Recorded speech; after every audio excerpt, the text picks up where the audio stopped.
So I'm here today with Nick. This is a series of interviews that we're doing with the Lannister team to help get a better sense of community, both internally and with everybody watching. So Nick is great. He does our social media. A lot of what you read, a lot of your social media interactions, that's him. He's definitely one of our big voices. He does a lot of work for us. He's awesome. So this is Nick.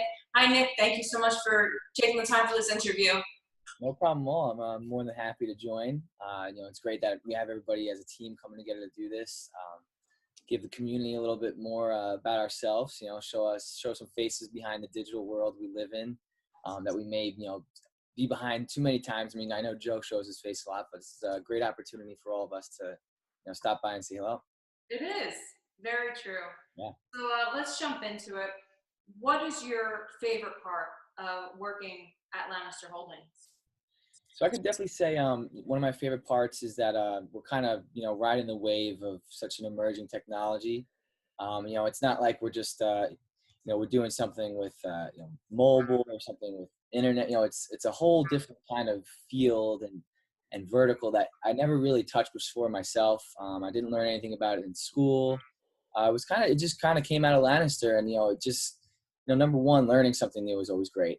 And number two, it's just that the people that I'm learning it with here, just, they bring so many different levels to this blockchain business, into my brain that it's never ending. So, you get someone that's really good with wording blockchain articles, and you just learn that way and how to word it and all the specifics about it. And then you get the tech guys that, they come in and they give us a little something of, smart contracts and how that interacts, and, different, finance and insurtech. So it's really great. I'm learning all different industries.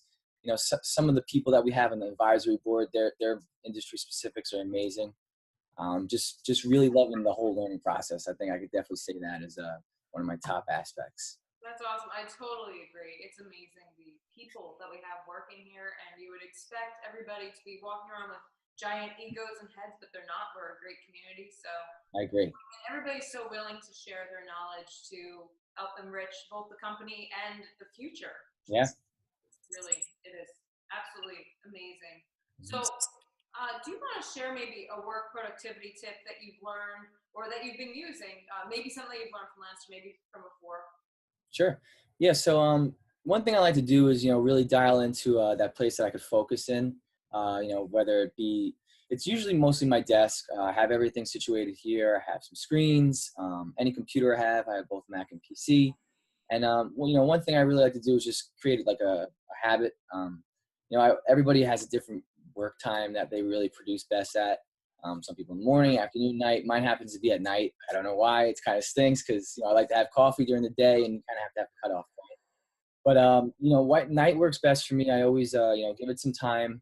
And I really dial into my pod, and I'll just make a habit, whether it's the same type of genre of music, usually, just the same setting, and I'm in a very comfortable experience, and I really get to dial in. I know, remote work could be, disruptive, or, people think that, you're at home, you may not be paying attention, but when I get into, my desk and my chair is just at the right height, I could work for hours. And, sometimes you take a little break, you get the blood flowing, but that's where I dial in. That makes sense. I would think that working at night, maybe the world is a bit quieter because when you're working during the day, everybody's around you. But very true. What I used to do was I used to stay up until 2 a.m. I would work from midnight to 2 a.m. because that was when people were asleep. So I would assume that that's kind of the same kind of thinking. Very true. Yeah, you don't really get many interruptions at night. You hit that 9 o'clock time, it's just cruising. Phone's not ringing. Not many noises outside, no cars, so you really could dial in at that time. Yeah, that makes a lot of sense. Yeah. All right. So, what 3 words would your friends use to describe you?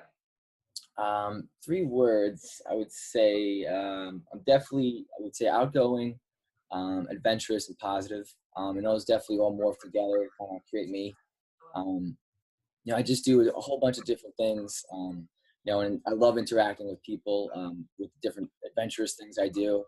I have a great group of friends that, we hike trails, we bike, and, we're meeting new people on the trails, saying, hey, what's up, man? How's it going? This and that.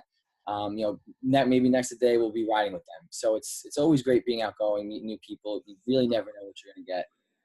Just the other day, I was on the pack train, actually on the quiet train, kind of got yelled at for talking, of course, with somebody in their headphones. And yeah, we were just but we were just laughing, sharing laughs, and she actually ended up being kind of into the blockchain and the whole crypto space, this and that. So it was nice, just meeting a random person, one out of 5,000 or whatever that could hit your train, and it's just it's all coming together to. I just love meeting people, doing good things, and just staying positive throughout it all. That's awesome. That's especially rare today where everybody, when I go on public transportation, like everybody's on their phones and it's so difficult to have a conversation with somebody. Yeah. Myself, I'm on my phone, I'm not paying attention. So that's really awesome that you take that initiative to talk to people, to put down the phone and to interact. Yeah, it gets tough sometimes. I know, you have everything on your phone. I mean, I love my phone. I love how you could work on your phone, you could play, and you could also, keep your life together in some way or another, because it's just, it's your lifeline. But, sometimes when you look up and, you smell the roses, it's just, you could meet some cool people. Um, I mean, I definitely am on my phone more than the average person, but when I keep my eyes up, I just try to make it worth it. That's awesome. So Yeah. being so adventurous, you must have a bucket list. Yeah. So, definitely have a bucket list. It's something that kind of came across recently. I recently, been traveling a little more, but I felt like after one of my trips and just being in the point I was, I really wanted to make a goal to experience a lot of different things. So that was to do 50 countries before I was 50, or at the 50th birthday would be great. It seems like a lot, but I was planning out a trip this year. It fell through, but it was about 8 to 10 countries in one trip. So already did like 5.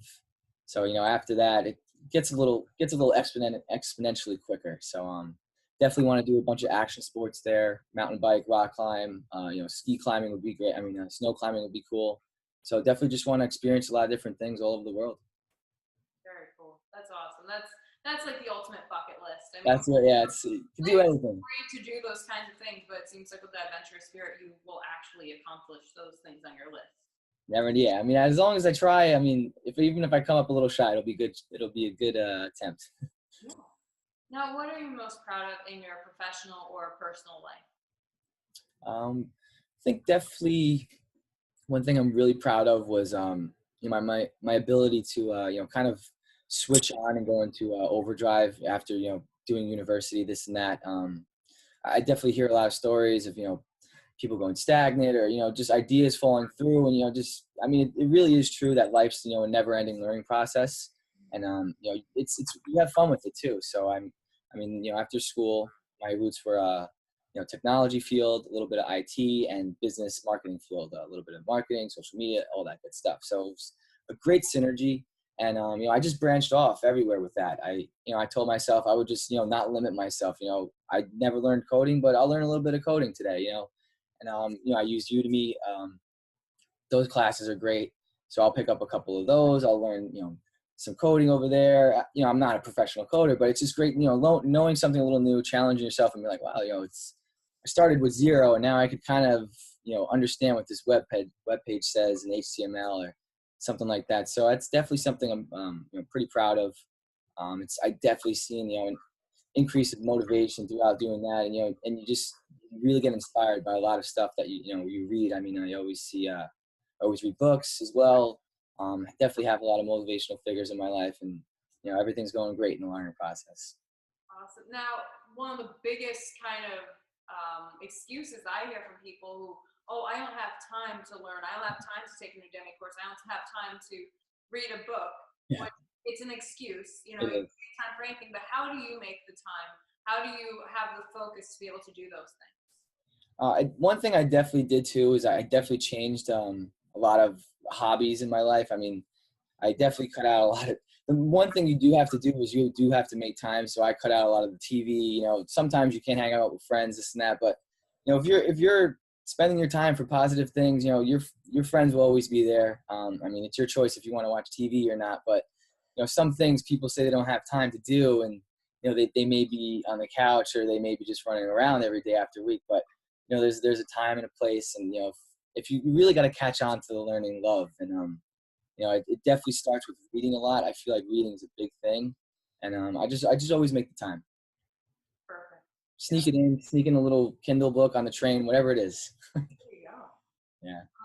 So my final question, describe an action or a decision that has played an important role in where you are today. Action decision. I think one big decision for me was actually, going to university. I was never really kind of on the books or this or that. I know you could learn a million different things at school. I mean, you could do art or you could be a mathematician, but I never really was a big learner in high school.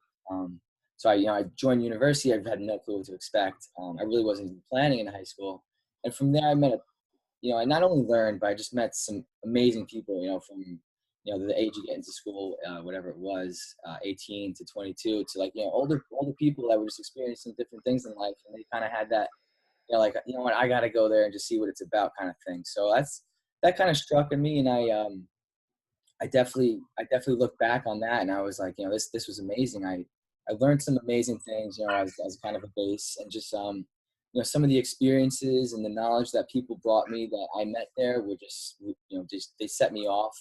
And it made it seem like, I didn't have to always say, I want to do this when I grow up. It was kind of like, you could start learning, do your thing in school, and just take it day by day. And, one day you're going to fall in an awesome place if you just work hard. So that's one thing I really loved. And it was good just continuing the process, learning in school, and then going into the real world and just doing the same thing.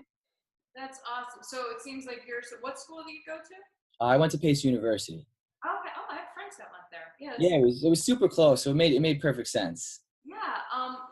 That's awesome because so many schools, they're kind of like linear. Like they don't really tell you you can do other things. So Yeah, I went to a liberal arts school, so you would think that they would be very open-minded, but everything was always, when you get a job, when you do this internship, it was very linear. And yeah, there was no starting a business. Like if I mentioned that, they would go, yeah, oh, honey, you need a real job. Like it was that kind of thing. yeah. I know, it's kind of, they box you in. Yeah, it is pretty awesome that you had some support, saying you can do other things and people around you saying you can do other things. Yeah, I met some great professors out there, and some were one was definitely a marketing guy and traveled all over to Texas, New York in a day, and he gave amazing presentations. And then there was an IT guy that was just the same, and they both hit me in the right spot. And those guys are two guys that keep in the back of my mind, and I always think about their presentation skills, how much I enjoyed that, and strive to be somewhat like that. That's awesome. Yeah, people really, authority figures at least can have such an impact They on do. you. Awesome. Well, Nick, thank you so much. Great interview and learned a lot about you. Thank you. Thanks for having me, and look forward to watching everybody else's. And hello to everybody, and hope to be seeing more of us soon. Enjoy.